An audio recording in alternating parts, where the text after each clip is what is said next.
സംസ്ഥാനത്തിന്റെ സുഗന്ധവ്യഞ്ജന മേഖലകളിൽ പ്രധാനിയായി പത്തനാപുരം. നെല്ല്, ഇഞ്ചി, കുരുമുളക്, കശുവണ്ടി എന്നിവയെല്ലാം പത്തനാപുരത്തിന്റെ കൃഷിഭൂമിയിൽ ഇടം പിടിക്കുന്നുണ്ട്. 2001 മുതൽ KV ഗണേഷ് കുമാറാണ് പത്തനാപുരം MLA. നിലവിൽ ഗതാഗത വകുപ്പ് മന്ത്രി കൂടിയായ ഗണേഷ് കുമാറിന്റെ നേതൃത്വത്തിൽ വലിയ വികസന കുതിപ്പ് തന്നെയാണ് പത്തനാപുരം സ്വന്തമാക്കിയിരിക്കുന്നത്. വെട്ടിക്കവല ഗവൺമെന്റ് ITI അടക്കമുള്ള വിദ്യാഭ്യാസ സ്ഥാപനങ്ങൾ പത്തനാപുരത്തിന്റെ വളർച്ചയ്ക്ക് ഗണ്യമായി സഹായിച്ചിട്ടുണ്ട്. പട്ടികജാതി വികസന വകുപ്പ് കിഫ്ബിയുടെ ധനസഹായത്തോടെയാണ് വെട്ടിക്കവലയിൽ സർക്കാർ ITI സ്ഥാപിച്ചത്. 2020 അന്നത്തെ ധനകാര്യ കയർ വകുപ്പ് മന്ത്രിയായിരുന്ന TM തോമസ് ഐസക് ITIയുടെ ഉദ്ഘാടനം നിർവഹിച്ചു. 4900 സ്ക്വയർ മീറ്ററിലാണ് കെട്ടിടം നിർമ്മിച്ചിരിക്കുന്നത്. വിദ്യാർത്ഥികൾക്കായി drawing hall, computer lab, audio visual hall എന്നിവയും ഉൾപ്പെടുത്തിയിട്ടുണ്ട്.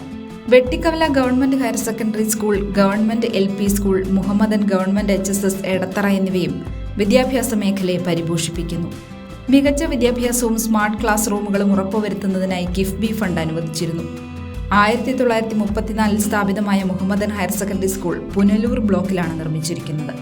1 മുതൽ 12 വരെയുള്ള ക്ലാസുകളും പ്രീ പ്രൈമറി വിഭാഗവും ഇവിടെ പ്രവർത്തിക്കുന്നു. ആരോഗ്യവകുപ്പിന്റെ കീഴിൽ പത്തനാപുരം താലൂക്ക് ആശുപത്രി നിർമ്മിക്കാനും കിഫ്ബി ഫണ്ട് അനുവദിച്ചു. പത്തനാപുരത്തിന്റെ സ്വപ്ന പദ്ധതിയാണിത്. 2025 ഓഗസ്റ്റിൽ ആശുപത്രി നിർമ്മാണം പൂർത്തിയാകുമെന്നാണ് പ്രതീക്ഷ. 74 കോടി രൂപയാണ് ബ്ലോക്ക് നിർമ്മാണത്തിനായി വകയിരുത്തിയിരിക്കുന്നത്. 1.68 ലക്ഷം ചതുരശ്ര അടി വിസ്തൃതിയിൽ 6 നിലകളിലായാണ് ആശുപത്രി നിർമ്മിക്കുന്നത്.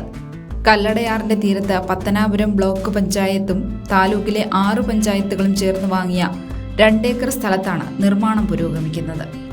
പത്തനാപുരം മണ്ഡലത്തിലെ റോഡുകളുടെ അറ്റകുറ്റപ്പണിക്കായി കിഫ്ബി ഫണ്ടിൽ നിന്ന് 66 കോടി രൂപയാണ് അനുവദിച്ചത്.